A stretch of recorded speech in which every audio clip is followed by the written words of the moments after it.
morning, ladies and gentlemen of the press.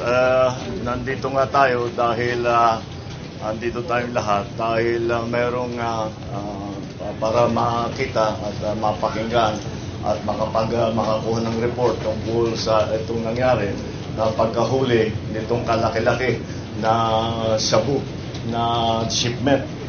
Ang estimate baka umabot ito ng 1.8 tons.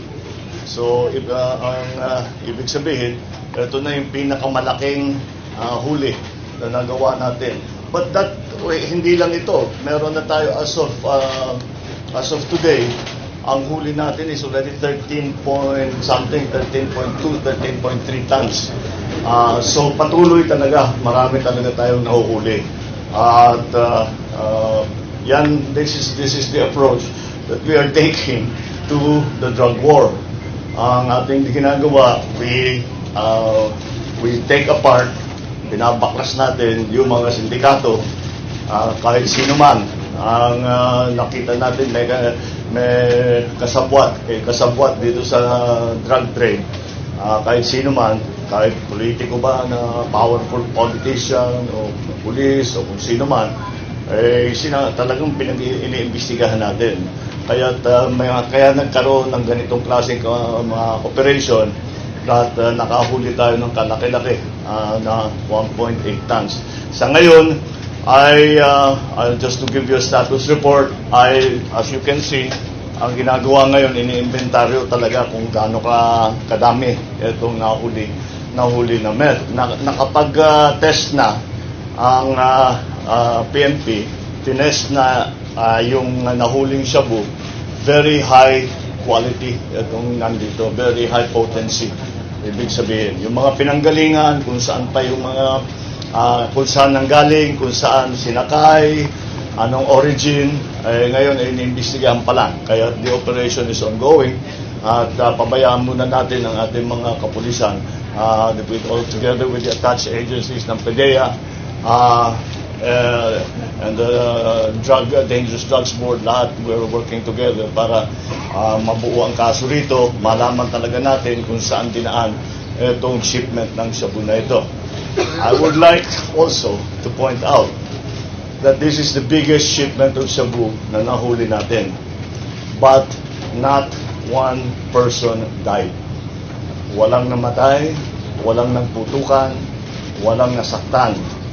Basta't inoperate natin ng dahan-dahan, yun naman dapat ang approach. Para sa akin, yun dapat ang approach sa drug war.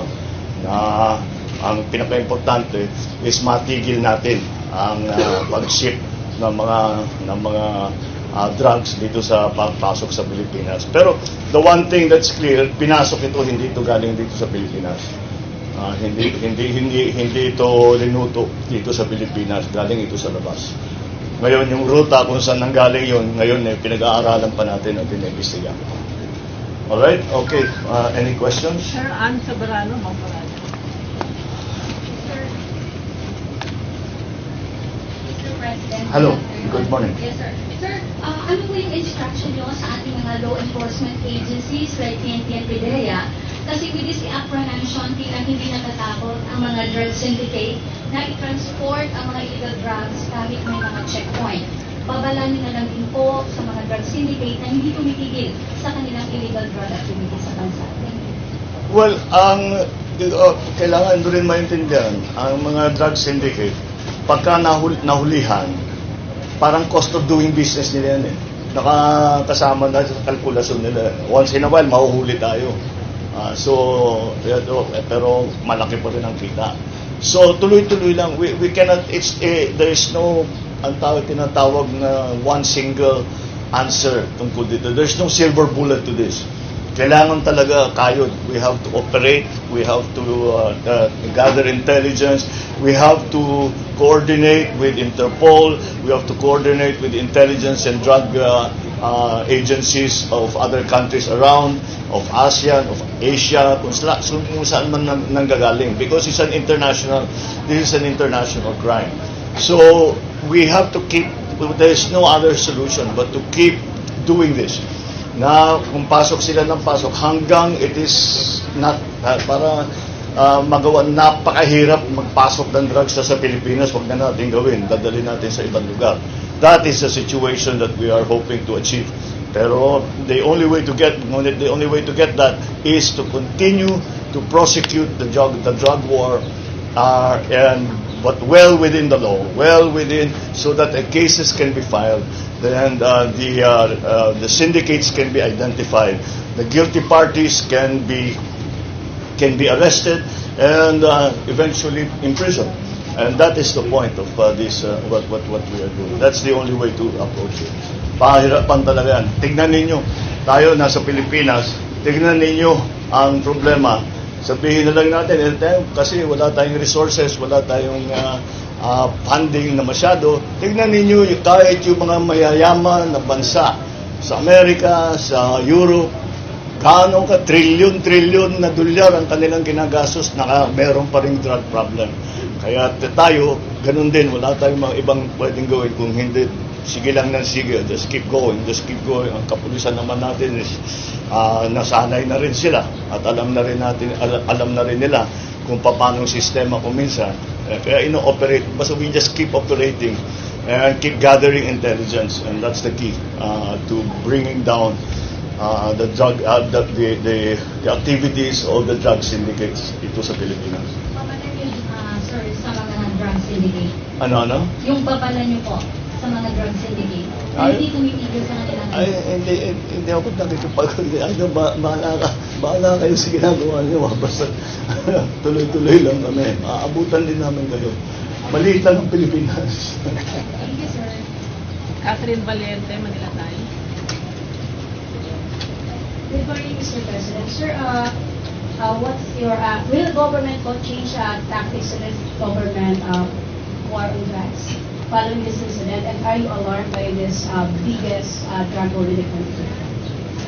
No, quite the contrary. Why will we change? Look at the success that we have gained. As I said, not only this 1.8 tons, the many tons that we have already seized. So it's much more than it has been in the past. So it is the most successful approach to the drug war so far. So why will we change it? We won't change it. We'll continue to do what we are doing. Of course, I cannot explain to you the details of what we are doing, but we will continue to do what we are doing. And that's the reason I think that so far we have been able to seize such a big amount of generally shabu or methamphetamine.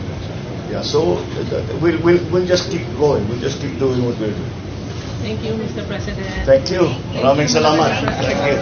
Sir.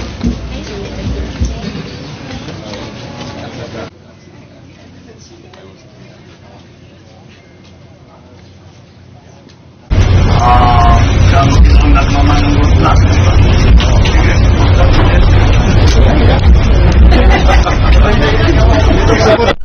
Tanong mo sa kanya. Also, he cannot, before you start asking questions, I'll warn you, he cannot talk about operational details. Kaya pag bigla kaming sasabat at sasabihin namin wag siyang sasagot, that's because it's still ongoing. But he can tell you what happened.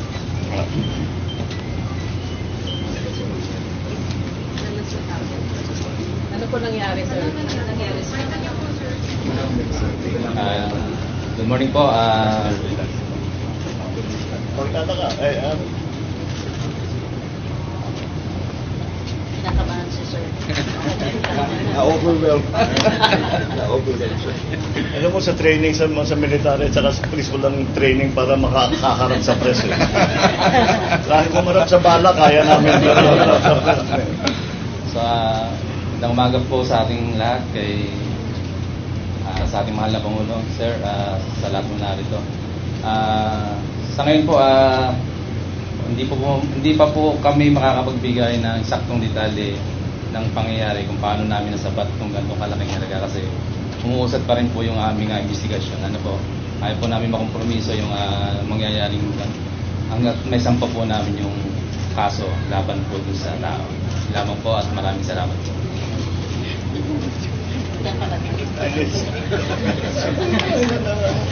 Na-intercept din yung sa Paano nyo na-intercept? So, meron po kaming regular na checkpoint na sinasagawa po dito sa nalatagtag. So, as part of intensified crime prevention. So, part of it, pina-flag down po namin yung mga sasakyan kung mayroong suspicious po. So, yun po, sinasubject po namin for inspection po. So, yun po, gaya po nung nangyari dito po sa pangyayaring ito, yun po ang naging resulta. Nasapat po namin yung gano'ng kalaking halaga po ng siyempre. Thank you.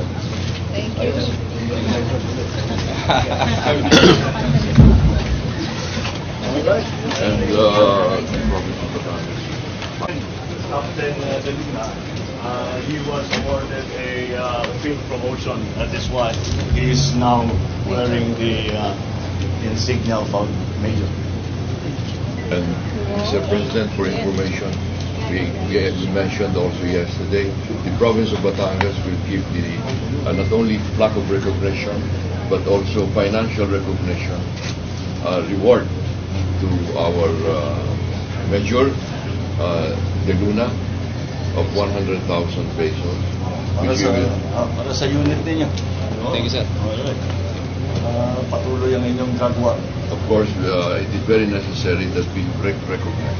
Talagang we have to present them as example of the vigilance that has to be exercised. Ito, hindi lang daang libo, milyon-milyon ang iniligtas sa operation na ito dahil sa napakaraming mapipinsala, masisira ang buhay. At marami pang saling lahi, mabutit ngayon sa pamamagitan ng programa ng ating Presidente laban sa drug war at sa pagpapaganap ng ating DILG ng ating ay talagang at dito rin ang ating community ay kaagad ay pinaligiran kaya hindi nakikita kung ano ang masamang nangyayari. Okay. Maraming salamat. Thank you very much. Good morning.